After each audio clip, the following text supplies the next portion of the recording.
La veu que comença la nostra entrevista avui a Que volin les paraules, Canal Blau FM de Vilanova i la Geltrú, és la de la poetesa Adela Filbà. Però dir poetesa és quedar-se amb molt poc, i això que trenar paraules en vers és un tema molt dificultós. Ho saben tots aquells que un dia o un altre han dit plou, que era melangia, que és romanticisme.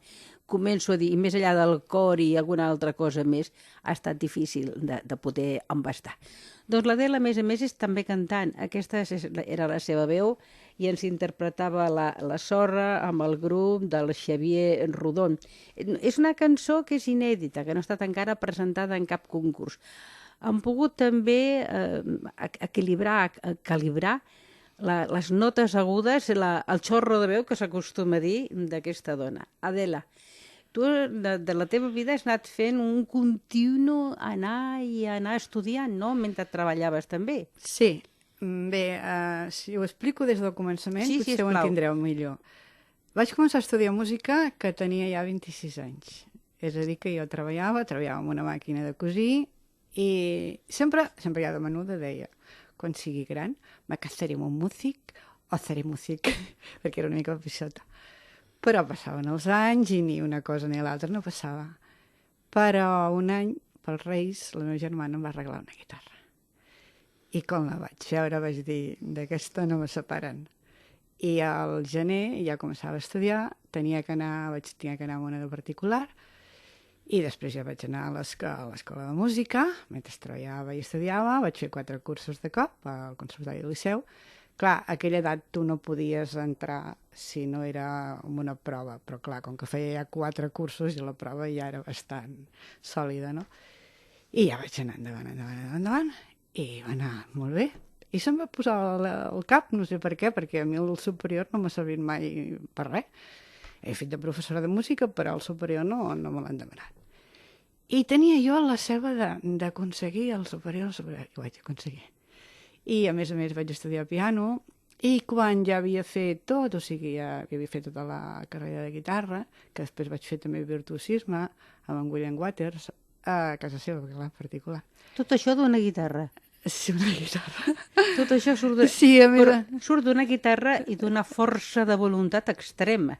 Un gran amor a la música. Perquè tu estaves cosint, en deies, amb una màquina. Sí, una màquina de cosir, sí.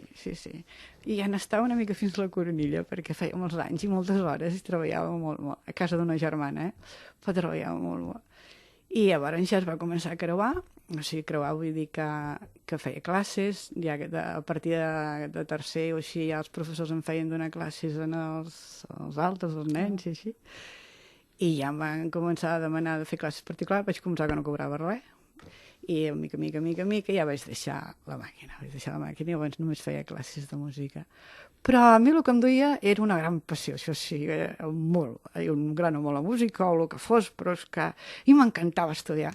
Clar, llavors vaig tenir que fer perquè em van treure de l'escola molt aviat, perquè m'han posat a treballar per una sèrie de conflictes. A la nostra generació això li va tocar, especialment a les dones. Els nois potser seguien al col·legi o fins i tot podien fer alguna carrera tècnica, però les noies teníem el tema del cosir i ja està. I casar-se si tenia sort i sempre estar en mans d'un home que et mantingués, entre cometes. Exacte. I clar, llavors, doncs, això, que m'entrava aviat i no tenia cap paper i cada títol, o sigui, els 3 títols que hi ha de música és elemental. Llavors, i ara també són graus. L'elemental, el mitjà i el superior. L'elemental vaig necessitar el certificat d'estudis primaris i ho vaig tenir que fer en una setmana. Molt bé. Després ja el professorat vaig necessitar el graduat i el graduat jo vaig fer en un any. I després pel superior vaig necessitar el BUP, i el BUP el feia a Barcelona, i allò que en deien per correspondència, l'ICES, que era l'antic IMBAT, que era una correspondència però podies anar a classes, i el BUP ja em va costar una mica més. Però vaja, ho vaig fer. Llavors, al final, que jo estava treballant ja, quan ja tenia 50 anys que feia el BUP, i així estava treballant a Quatre Camins. Quatre Camins és el centre penitenciari. I sí, de Granollers, és aquí? de la Roca del Vallès. De la Roca del Vallès, sí, que m'ho van demanar, perquè jo estava a Lliçà d'Amunt, feia 4 anys que donava... I si estaves donant classes amb presos. Sí, sí. I com és aquesta experiència? Va ser molt interessant. A mi m'agrada molt conèixer... M'agradava molt fer classes perquè m'encanta conèixer la manera de ser del ser humà, totes les possibilitats, des del més ric al més pobre, des del més intel·lectual al més ignorant. I clar, vaig tenir des del més dolent al més sant i al més bo. I vaig tenir la possibilitat d'anar allà. A més que jo volia entrar en un centre, però clar, el que no volia ser era interna, això per descomptat. Igual que, per exemple, volia entrar en un convent de clausura, però no volia ser monja. I també vaig estar un any. Puc dir-te una cosa? Sota la teva aparença així de tímida, de nena que no ha trencat un plat, vull un cor i una dona amb unes inquietuds, unes ànsies i una força de voluntat que envejables. Sí, perquè tens aquesta caroneta. Que sembla que sí. Que els plats es trenquen sols.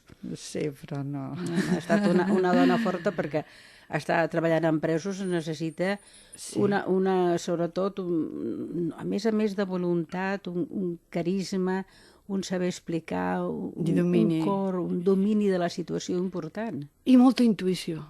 I llavors la intuïció no te l'ensenya ningú. Per exemple, en el conservatori o com vaig fer BUP t'ensenya moltes coses, però el que no t'ensenyen és a connectar amb el teu voltant. L'empatia, l'has de portar dins. L'empatia i una connexió, i moltes coses les vaig solventar i no em va passar res i vaig superar el perill per la intuïció. I cuidado que bona cara però mala endranya. Sí. I clar, hi va haver-hi moments de molt de perill, hi va haver-hi... Però molt intens. Tan intens va ser que quan em vaig retirar, em vaig jubilar, vaig estar anys somiant. Que ara l'altre dia ho vaig somiar, que anava. I llavors hi havia un problema molt gros. I era que tu no sabies a la tarda quan arribaves a quina hora començaries a la classe, perquè hi havia uns problemes, segons el funcionari. Tu no podies treure els interns i tenia que anar a 4 o 5 mòduls.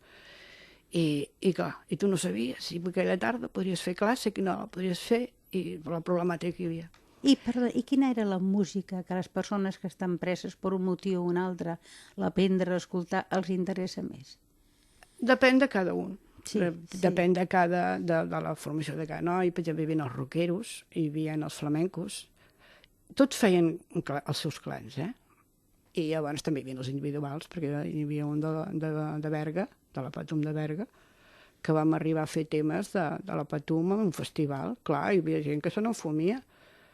I jo vaig dir, no, a mi m'interessa i treballem-ho i fem-ho. Tocava la trompeta i clar, hi havia d'aquests que se surten, diguem, dels clans i dels grups i tot això. I aquest noi va tenir problemes. Una tarda em va venir, que es veu que l'havien destomagat, i llavors em va demanar de què no torna al mòdul. I vaig anar a règim i els hi vaig explicar i evidentment no va tornar al mòdul. Suposo que a la presó, com a tot arreu, sortir-se d'un clan, d'una línia que els altres et volen marcar, sempre és difícil. Anar per lliure, i encara més en una presó, difícil doblement. Sí, jo ho sé molt perquè jo soc individualista, si tinc que treballar en grup, treballo en grup i no tinc cap problema, però soc atípica. I bueno, sempre m'ho han dit i ho reconec, sí, soc atípica. Si una cosa m'agrada, però si d'aquell grup hi ha coses que no m'agraden, no m'identifico i no hi entro. L'Adela està amb nosaltres, a més, per aquestes coses tan interessants que està explicant, perquè és una poetesa. Una poetesa que ha compartit públicament, abans d'ahir, un poema que diu Flor estranya, que potser et definiria una mica, no sé pas. Mentre explicaves l'he vist i diu: flor estranya, que enganyes als ocells, entortolligues els pètals per fer-ne formes aèries i volàtils que només volaran lliures quan per l'acció del temps es marceixin i planegin lentament. És una mica la teva manera d'anar per la vida, no? Sí. No d'enganyar, però sí d'ensenyar totes les teves formes. Sí, soc bastant... Igual que la veu, que per exemple tinc aguts i greus, el caràcter també té clars i oscurs, no? O sigui, amb una cosa puc ser molt ingènua i amb altres doncs no tant. I encara que m'agradi,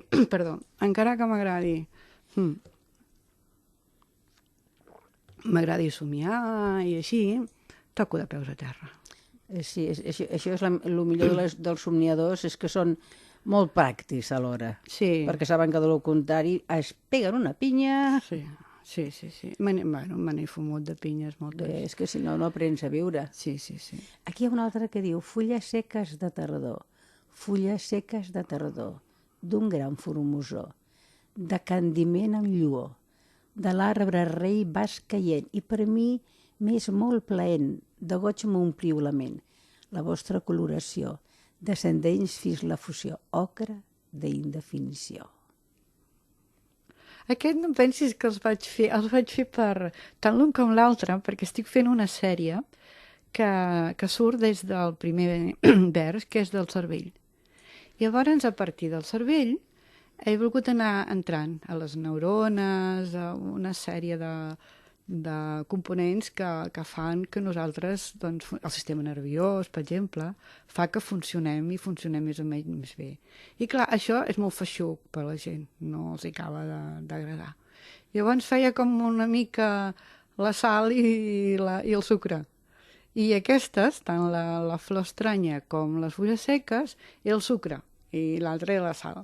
Els dos components bàsics que ens donen vida o humor, que és curiós. I llavors a mi en realitat el que m'interessava era l'altra, la científica, i m'ha portat molta feina, tant les fotografies com clar, una cosa és agafar informació i l'altra aquesta informació quedi quadrada i que quedi més o menys bé. I les altres les feia doncs per acontentar. I més fàcil, diguem, aquestes de les fulles seques i la flor estranya que l'altra. El que passa que l'altra la gent no els acaba d'agradar. No es passa fàcil d'entrar en ella si prèviament no hi ha una explicació per part de la poetessa. Com és que vas anar a fer de professora a la presó? A la presó. Doncs va venir tota la cançó de l'Ondina. L'Ondina és la que escoltarem després, que vas guanyar un premi, no? El primer premi, sí. En realitat, a la vida, no sé si hi ha destí o no n'hi ha, no ho sé, però ho sembla, tot queda com entrelligat una cosa amb l'altra. I, bueno, el de l'Ondina també bé. Dispensa, diuen que cada persona que coneix amb una altra, com a mínim, tenen relació, encara que no ho sàpiguen, amb 15 persones repartides al món. Així que totes no lligat, sense saber-ho, per cognoms, parents, en 15 persones que poden arribar fins a Austràlia. Sí. Diu que tota persona té aquesta relació. Com entrelligat. I hi haurà el que tingui 30, en comptes de 15. Aleshores, jo estava treballant a Lliçà d'Amunt, en una escola d'EGB, que llavors anàvem d'EGB, i tenia des de P3 fins a 8è. En total 850 alumnes, una cosa així, una barbaritat. Era una barbaritat allò, estava superexplotada. Si m'escolten potser s'enfadaran. No, total, han passat els anys, estàs jubilada, superexplotada, vale? Aleshores, jo vaig anar a cantar l'Ondina, guanyo el primer premi, el noi que m'acompanyava, que era el Xavier Rodon, tenia un germà, i en Joan. I en Joan treballava, allà donava classes de pintura, i com vam anar a celebrar el premi, va venir, estava al meu costat i en tota l'estona no deia res, però res. I al final, quan ens n'anàvem, em diu que podria venir un dia a casa teva a parlar amb tu. I jo dic, sí, com vulguis. I va venir al cap d'un any, una cosa així. I em diu, escolta, que voldries venir a cantar Quatre Camins? Dic, i tant, amb les ganes que tenia d'entrar a una presó. Com a visitant, Com a visitant. perquè de l'altra manera, de tota manera, és fàcil. I diu... Sobretot si robes un pa. Sí, i diu, doncs va, que queda així, va, molt bé, molt bé. Em truca el Roc, que aleshores era el que es cuidava tota aquesta part intel·lectual. Quatre Camins, cada cosa al seu lloc, va ser un pla fet que es creia realment amb la reinserció. I era llavors, feia poc que es havia inaugurat Quatre Camins i realment es va fer amb molta passió i amb moltes ganes.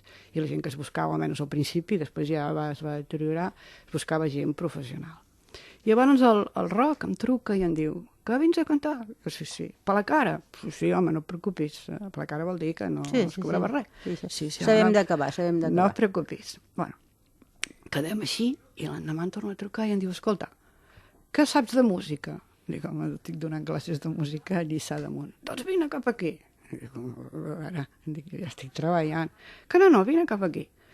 I vaig anar amb una amiga i em comença a dir quantes hores? Tantes. Que aniré amunt i avall, perquè a Lliçà anava amunt i avall. No, al mateix lloc. Quants alumnes tindré? No més de 20. Tenia 850. Com cobraré això? Quan vindré? Com vulguis. El dematí, a la tarda, tot el dia, el que tu vulguis. Vaig triar a la tarda. I al final vaig dir que sí. Bueno. Una experiència molt nova i molt diferent. Sí. I també enriquidora. Sí, molt. Ara, el primer dia, jo recordo que em venien ganes de... O sigui, vaig passar la primera porta. I a més, va ser una experiència que jo havia somiat. O sigui, és estrany, jo vaig somiar. És el déjà vu, el ja vist. Sí, les mateixes portes, tot igual, i llavors una persona que anava amb un cotxe d'aquest color, com aquesta jaqueta, com un granata. I va resultar que aquella persona era un xicot de Mataró, que anava també a fer classes, i llavors es van posar d'acord i anava amb el cotxe. Però jo no l'havia vist en ma vida, i era igual com el vaig somiar. I la porta, tot igual. I clar, quan va ser un moment, la primera porta, elèctrica, es trenca. I la tercera es tanca, i tomba el cap, i tot ho vaig veure com ennuvolat de color de rosa. I tot em feia riure, i tot em feia gràcia. Oh. Suposo que és el cervell que s'estimula en una autodefensa, i tot ho comença a veure de color rosa. I això va durar dies, fins al dia que vaig cantar, que va haver un que va dir, en cristiano, que no t'entendemos. I l'altre li diu, tu cállate, Adela, canta como te salga. Dic, no, yo si quieres... No sé més. Si quieres te lo traduzco, digo, pero las canciones hago en catalán porque soy catalana. I a l'altre ho va fer callar i tal. Qüestió que va venir un amb una mala nassa, així, se'm posa al costat, i es veu que jo, no és que em fes riure, era de la impressió, i vaig posar a riure, i diu, què passa? I jo dic, no, res. Clar, de seguida ja, allò que et poses ja... Que m'ha caído simpàtico, chiquillo. Sí, i clar, ja comences a pensar, i li vaig comentar amb una amiga, dic, em sembla que això no és normal, diu, em sembla que no. I és això, el cervell, ell mateix s'estimula, i es creu com una autodefensa, i llavors tot ho veu, en vez de veure-ho real, ho veu de color de rosa. Però vaja, a partir d'aquí... Doncs... I sempre que entrava, em passava aquesta cosa, a la que posava el peu dintre, m'és passat el que m'és passat, és igual.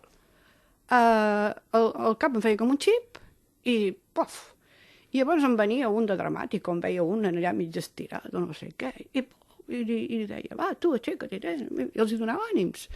I clar, això els hi anava de conya, els hi anava molt bé. Potser era el que realment necessitaven els presos, perquè jo recordo quan es va obrir aquesta presó, era, com deies, de reinserció i un model que després... Que es va imitar, es va imitar a l'estranger i tot. És un model que després, per la burocràcia, l'accés de persones que hi són dins, no sé, però es va esvair, o potser fins i tot perquè a la població li va semblar que això de que els presos visquessin tan còmodament, que això no estava bé. I el que s'està intentant no és que visquin bé, sinó que es tornin persones. Sí. Que es tornin persones. Que es donin compte que la vida és alguna cosa més que agafar una pesseta, 100 pessetes, 1.000 euros, uns dies i un canuto. O sigui, que la vida pot ser sempre agradable contínuament sense aquests alborotos, no? Canal Blau, FM, Vilanova i la Geltrú, no estem parlant pas de presons, sinó de manera de reinsertar les persones a través de la música. Avui contem amb el nostre programa Que volin les paraules, amb l'Adela Filbà Avellana, aquest so d'aquest posat de nena tan bona acabada de sortir de les monges ja fa un temps, tot s'ha de dir, hi ha una dona amb un nervi, amb una presència, amb una creativitat i amb una voluntat increïbles. T'envejo de veritat. Bé, jo penso que la voluntat és el cervell que ens ho... Jo admiro molt el cervell. I el teu cervell és esponjós de que, que és el que tots ho han de ser, que és un múscul que ha d'agafar tot, però el teu està molt, molt disposat, molt predisposat a acceptar-ho tot i convertir-lo en algú bo. Exactament això. Jo crec que, per exemple, el defecte, o tu has fet una errada, aquella errada o aquell defecte el pots convertir en una virtut. O en un poema, per exemple, o amb la música, o per exemple, també he cosit, m'agrada molt, la meva mare modista, i era una meravella cosint, i suposo que ho vaig heretar, i també m'he fet vestits o així. I de vegades potser se't fa un forat o així, i en aquell forat hi poses una papallona, o hi poses una flor, o hi poses... O sigui, del defecte, fer-ne un efecte. Fas una nova vida. Sí, i llavors a la vida igual. El reciclar que s'ha posat de moda. Sí, la meva vida igual. La meva vida no ha sigut flors i violes, encara que sigui molt així. No pas, perquè vaig a ser una indiscreta i, perdona'm, volies fer música i casar-te. Has aconseguit fer música, cantar. Sí. Casar-me, no, m'he juntat, però va anar horrorós.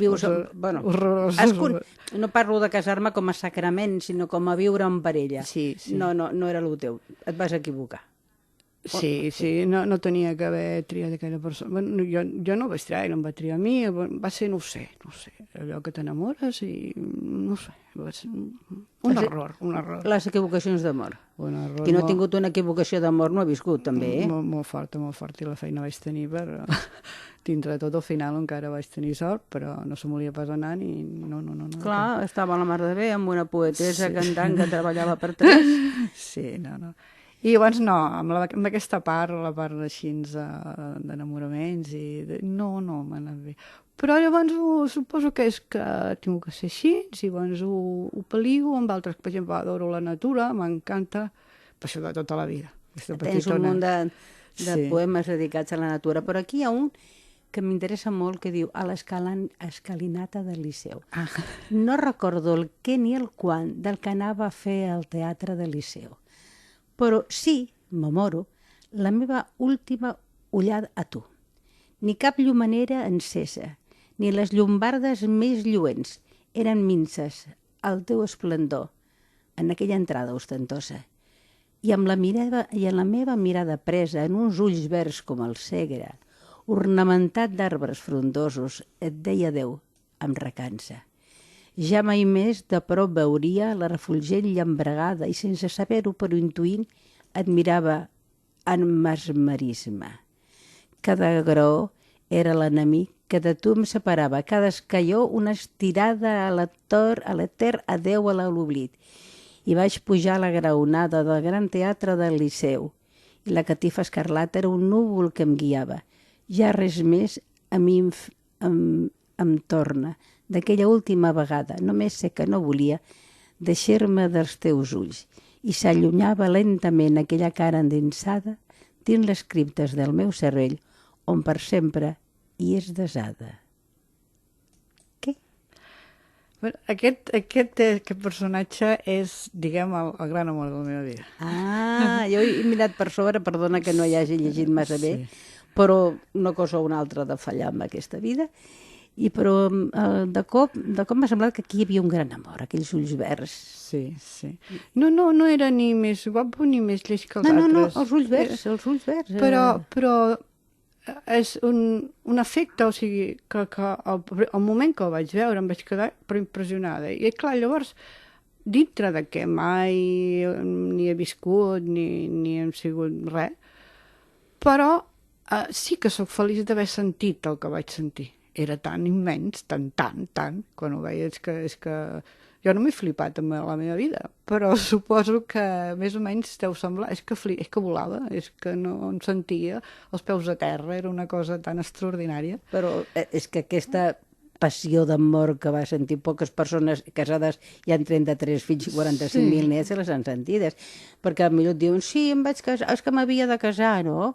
I t'interroguen a tu, jo què sé si t'havies no de casar, ho has fet, doncs ben fet està. Sentir aquest amor no... ni pecaminós, sigui com sigui, autèntic, físic, carnal o somiat, No sé. Poques persones han pogut experimentar-ho. I m'hi vaig casar amb un llibre que he fet, perquè he fet 5 llibres a Vilanova la Barca. O sigui, Vilanova la Barca és on tinc el tros i una caseta, i llavors feien un concurs cada any, llavors m'hi presentàvem temes de Vilanova la Barca, i amb un dels llibres representa que m'hi vaig casar. Al final, pobret, el mato. Plorava com una desesperada. Els grans amors han d'acabar així morts. Perquè és que ho vaig provar, vaig posar psicològicament, si el mates vol dir que l'elimines del teu cervell, però no. No, perquè recordes aquell... I era gran jo, ja tenia 38 anys, però recordes aquella cosa tan extraordinària? És l'edat de prendre decisions. Sí. Una maduresa ja forta. Sí. Arrelada. Sí. Tot l'altre sí, que per exemple, la parella que vaig tenir, sí, n'estava molt i tant, que n'estava. Llavors molt diferent, perquè, és clar, una persona que conviu amb tu, al final és com part de tu.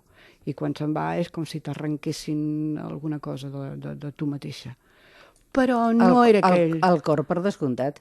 Sí, no era aquell al·lucinament, jo dic que al·lucinava, el veia i al·lucinava, és que no sabria explicar-ho, però bueno, moltes poesies, moltes de les que vaig fer en aquella època són dedicades a aquest personatge.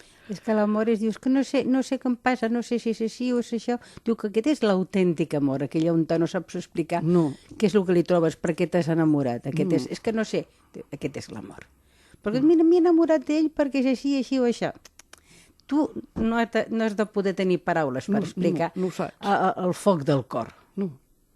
I recordo un moment, perquè el vaig conèixer en unes vacances que vam anar, recordo un moment que vam anar al Cap de Creus i vam arribar, els altres anàvem 4, els altres van sucumbir perquè estaven cansats, no podien més.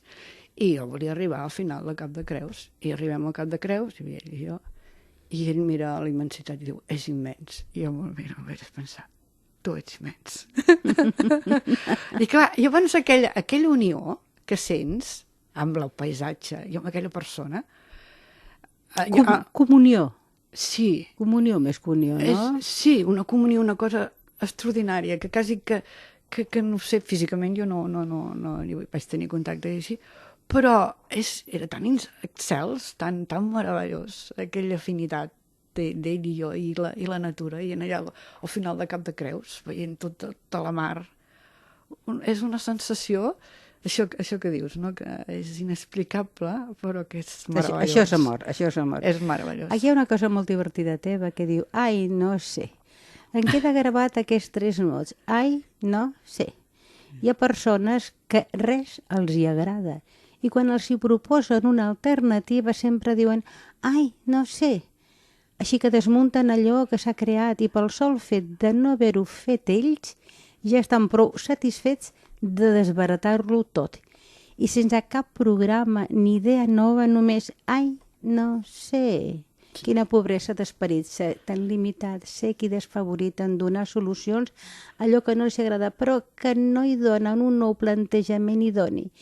I tornen amb, ai, no sé.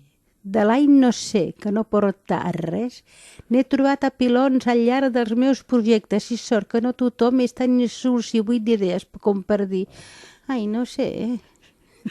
Això em passava a Lliçà d'Amunt, que en allà... I vols dir també és un altre, Sí, vols dir que ja dubten de No, vols dir que tu que no estàs errada? Sí. Perquè, ai, no sé, és que no m'agrada. Sí. Vols dir, no estaràs errada? Això m'ha passat Encara és pitjor. Moltes vegades. Però em sembla que en tu, en les teves poesies, en les teves classes amb 800 alumnes per aquí per allà, ai, no sé, i vols dir, t'han estat unes paraules buides i que no t'han fet recolzament ni per un moment. No, però bueno, hi ha hagut gent que sí. La sort és que... Clar, jo deia aquestes, sí, no? Aquestes no, però n'hi ha hagut d'altres que sí. Perquè jo considero que tu, per exemple, sí que tens molta voluntat, treballes i tal, però hi ha persones clau en la teva vida, que sense aquelles persones Jo sempre ho dic, sense aquelles persones no sé si hauria arribat. Però, a veure, ara el senyor Berg, l'amable senyor Berg, que està vivint un paradís de lluna de mel a París, li desitjo que siguin molt feliços i que estiguin molts i molts segles a París, va fer tots uns canvis a la llei d'educació, la música, la literatura, la filosofia, la pintura i totes les coses que poden enriquir la nostra humanitat s'han anat en borris. Sembla que ara s'estan arreglant, que les estan traient, però temps costarà. I quan et venien els pares amb els nens, diu que vol fer música, i en què es guanyarà la vida, no? No pensaven que era un enriquiment de la seva sensibilitat, que això és el pitjor. I tant, i tant. Jo quan vaig estudiar música, en cap moment vaig pensar que m'hi podia guanyar la vida. Jo ho vaig fer perquè és que m'agradava amb passió, m'encantava, i vaig disfrutar molt, i per exemple, la teoria musical, que la gent l'odia tant, que en diuen el llenguatge musical, doncs a mi m'encantava. Ho trobava tan ben fet, tan estructurat. I clar, llavors és pura vocació. I llavors va venir tot a partir d'aquesta passió, però no en cap moment vaig pensar ni fes això ni fes allò perquè guanyaràs més. No. Has dit una paraula que m'ha agradat molt, que se't pot posar molt en tu, estructurat. Tu ets una persona que ha anat estructurant la seva vida, però ja que era un déjà vu, que ja ho havies vist també abans amb els teus pensaments, els teus sentiments, sí. o allò que volies. I has dit, no, que tota pedra fa paret. I has anat posant les pedres, no per posar-te dintre d'un cercle, sinó perquè aquella paret fos llarga, que poguessis continuar-la, anar fent-la, anar construint-la. És el que m'ha semblat una mica de tu, sí. No? Inclús jo arribo a pensar que inclús els meus desamors i tot estan dintre d'aquesta estructura. Ho has de tenir tot perquè si no hagués tingut una mancança. I tenir un gran amor és el que tothom desitja. Sí, i llavors, per exemple, el gran amor m'ha servit per fer aquests la pila de poemes, a l'altre també per tocar de peus a terra, perquè, per exemple, a Quatre Camins també vaig tocar molt de peus a terra i d'una altra manera no hi hauria tocat. I també aprens a ser forta i a dominar situacions que potser si no he sigut perquè ho tenia que fer, no ho hauria fet. Sí, has sabut en sortir-te. Sí, llavors arribo a pensar que allò que diuen que de vegades la teva vida te la programes, podria ser. O la vas programant en bona mesura, bona mesura i amb molta cura. Ja quasi ens hem d'acomiadar perquè hem fet un tom... Vaja, m'hagués agradat poder fer-lo un tom al voltant de la vida de la Adela Filbach, que és una dona amb molts i molts viaranys, amb molts meandres, tots interessants, perquè a vegades els vianys i els meandres s'amaguen foscors. I em sembla que per molt fosca que pugui ser en un moment donat de la teva vida el mi de l'u, a la teva també hi ha almívar. I has anat cuinant la marmelada de la passió per la vida. I això és el que és més important, perquè allò que, mira, anar vivint, anar passant, com va? Doncs mira, va bé. I aquestes coses en tan poca... Però jo, quan em diu, com va? Divina de la muerte. Home, sí que et va, totes t'hi posen, no, però procuro, sé que estic viva i procuro, que potser sóc una... Sí. Que no, però que sí. Ja ens ha dedicat, abans de venir, el 16 de setembre ho va escriure un poema dedicat a Vilanova i la Geltrú, que el poden trobar al Google. Concretament, com es diu, on poses que tens? Els meus poemes i cançons. Sí, 229.535 visualitzacions. I queda això. Un grapadet, no? Sí, molt temps. Vilanova i la Geltrú. Conta la llegenda, que sempre té arrels, que Vilanova i la Geltrú es va formar per evitar la pernada d'un senyor feudal. En el 1274 es fa la Carta de Poble, que concedeix al gran Jaume I el Conqueridor i el Formós. En temps de Carles III, aquest va permetre el comerç amb Amèrica, que els omplia amb efervescents riqueses i molts de béns. A l'època romàntica, els jardins són d'espargiment i per espais lúdics que gaudien d'un bon estatus econòmic. Amb una gran sumptuositat burgesa, Pere Gomà erigí el primer teatre l'any 1804, on també s'hi ballava. El Museu Víctor Balaguer, el que fou subvencionat per un ministre d'ultramar, és el reflexe de la gran època daurada. Palquets i mansions com la Casa Renard, Foment Vilanoví, Casa Cabanyes, Can Païssa, Casa Samà, Can Xicarró, i en l'art de la policromia hi ha una retaula de fusta a l'església de Santa Maria de la Geltrú i les seves ermites i esglésies de Sant Gervasi i Sant Cristòfol pels devots que les vulguin gaudir. La mar a prop, el cel molt ample i el cap molt ben posat en cada moment del dia tenen els heterogenis vilanovins. Vilanova i la Geltrú és com una gran senyora que conserva la seva essència fins a l'última guspira del seu sol. És un enaltiment de Vilanova bonic, de veritat bonic. Tinc que veure un dia d'aquestos a la regidora de Cultura i en nom teu li penso regalar. Gràcies. Perquè, com que sempre ara mateix ens quedarem sense cinema Bosch, però clar, és que el cinema Bosch té un propietari a l'edifici, al lloc, en la Rambla. I tot això de baixar pel·lícules per internet, de comprar-les al top manta del carrer, ha fet que la indústria del cinema ho estigui passant molt, molt malament. Així és que si ara es tanquen cinemes aquí i allà, no es podem pas queixar. Adela, ha estat un plaer comptar amb tu avui a Que volin les paraules aquí de Canal Blau FM. Igualment. Ha estat un plaer de saber que les poeteses no tenen els peus a la lluna, que els tenen al sol, que és el que dona calor i vida. També a la lluna, no?, per als moments més romàntics i aquestes coses que es diuen. I que viuen com els altres. Però en el cas de l'Adela i en molts i molts altres casos de persones que fan coses, treballen per Déu. O no treballen per Déu, és com tindrien que treballar. O la vida per elles és un treball d'enriquiment. Hi ha moltes respostes a donar, no? Sí. Perquè bé, aquells que fan contemplació i que riuen tenen un lloc important, perquè amb les seves rialles els podem imitar, Sí. que tampoc és cosa dolenta ni molt més. Ara sí, escoltarem Ondina, que va guanyar el premi de... El primer premi a Salitja, A Salitja. que està a Girona, molt a prop de l'aeroport. Hem de dir que el grup és de Xavier Rodon, que hi ha hagut qui ha fet els arreglos, però, No, el que toca el teclat. però que això no és una gravació feta per una gran companyia que, no. que té les seves mancances, que és d'aquestes gravacions casolanes, però on brilla la música i la veu d'ella, de la nostra amiga d'avui, l'Adela Filva. Brilla amb uns aguts, amb un xorro de... Moltíssimes gràcies. Igualment, Moltíssimes moltes gràcies per estar amb Montse. nosaltres. Gràcies.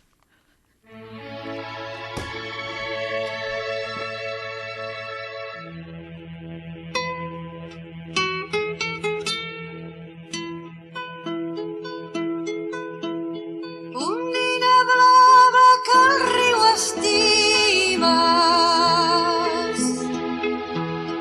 suau i dolça ell segueixes. Prades molt verdes i arbres rebels, ves en la cara que tens tan vella.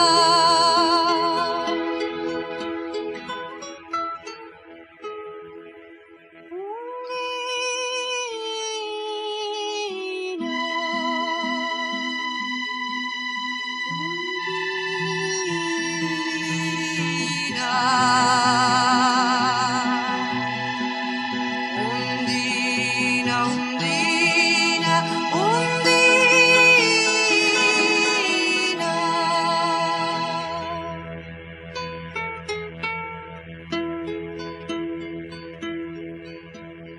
Balles la dansa que el riu et marca, brandeges l'aire que el vent et porta. Els peixos diuen que ets juganera i una mà deixa que la caronis.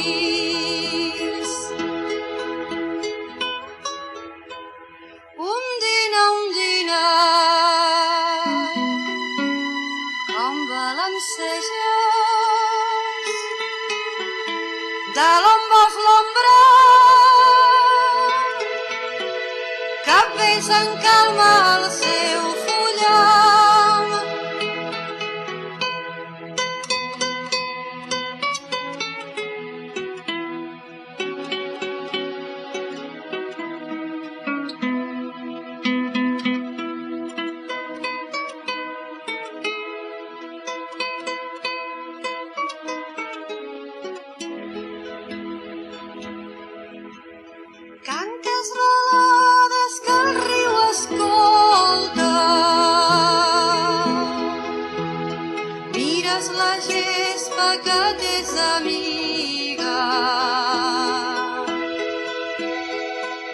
àngels festegen el teu voltant i el sol t'abraça tot tremolant.